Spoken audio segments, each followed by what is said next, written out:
August 1945. The world was finally exhaling after 6 long years of war. Cities lay in ruins, armies had surrendered, and the flags of peace were rising again across the Pacific.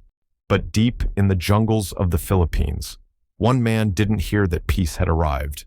Or maybe he simply refused to believe it. This is the story of Lieutenant Hiroo Onoda, the Japanese pilot and intelligence officer who fought long after World War II had ended. In December 1944, the Empire of Japan was crumbling.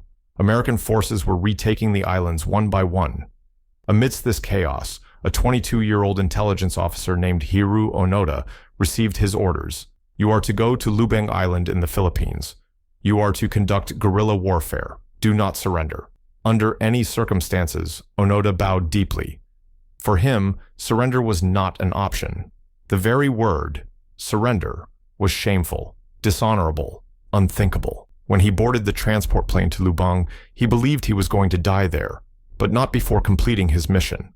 Lubang Island was a small tropical paradise, dense jungle, humid air, and thick mist that clung to the mountains like a ghost. Onoda arrived with a small group of soldiers. Their mission, sabotage enemy airstrips, destroy warehouses, and report enemy activity. But within months, the island fell to the Americans. Japanese forces were wiped out. When the smoke cleared, only Onoda and 3 others remained. They vanished into the jungle. And for them, the war continued. Cut off from command, the group survived on coconuts, stolen rice, and whatever they could hunt. Every time they heard gunfire, they believed the Imperial Army had returned. Every American plane above them, every voice on a radio, was, to them, a trick. When leaflets were dropped announcing Japan's surrender, they dismissed them as Allied propaganda.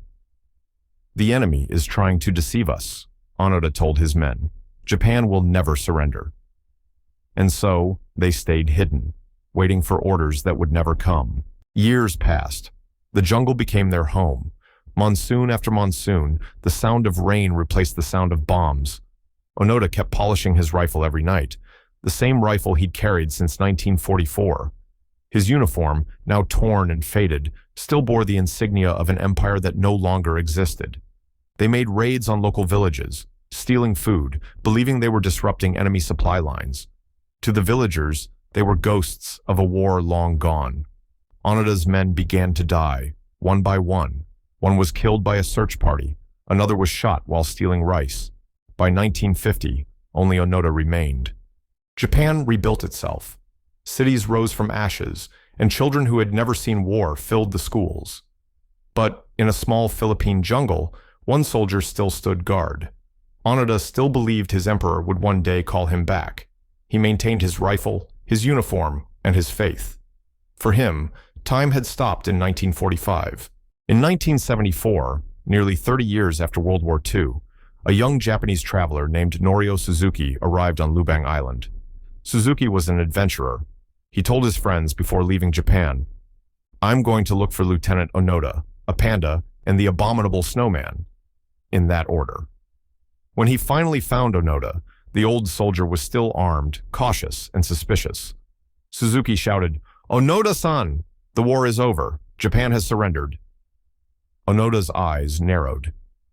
"You're lying," he said quietly. "I will not surrender until I receive orders from my commanding officer."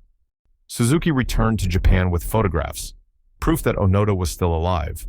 The government tracked down Onoda's former commander, Major Taniguchi, who was now an old man working in a bookstore. They flew him to Lubang. On March 9, 1974, Taniguchi stood in front of his former soldier, dressed in the same uniform, sword in hand, rifle still shining. The major saluted him. "Lieutenant Onoda," he said, "the war is over.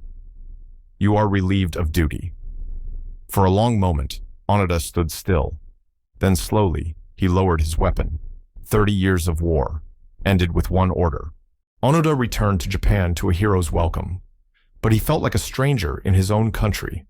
Skyscrapers had replaced the ruins, and the spirit of the old Japan was gone.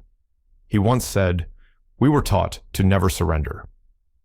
Yet when I came home, I found a country that had surrendered to modern life."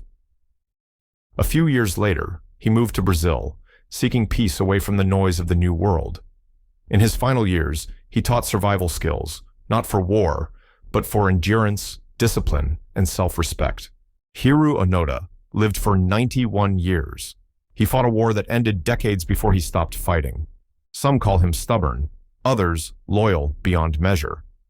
But perhaps Onoda's story is not about obedience, it's about belief. A belief so strong that it outlived an empire. As long as I had my orders, he once said, I was at peace. And maybe that is what made him the last soldier of the Second World War.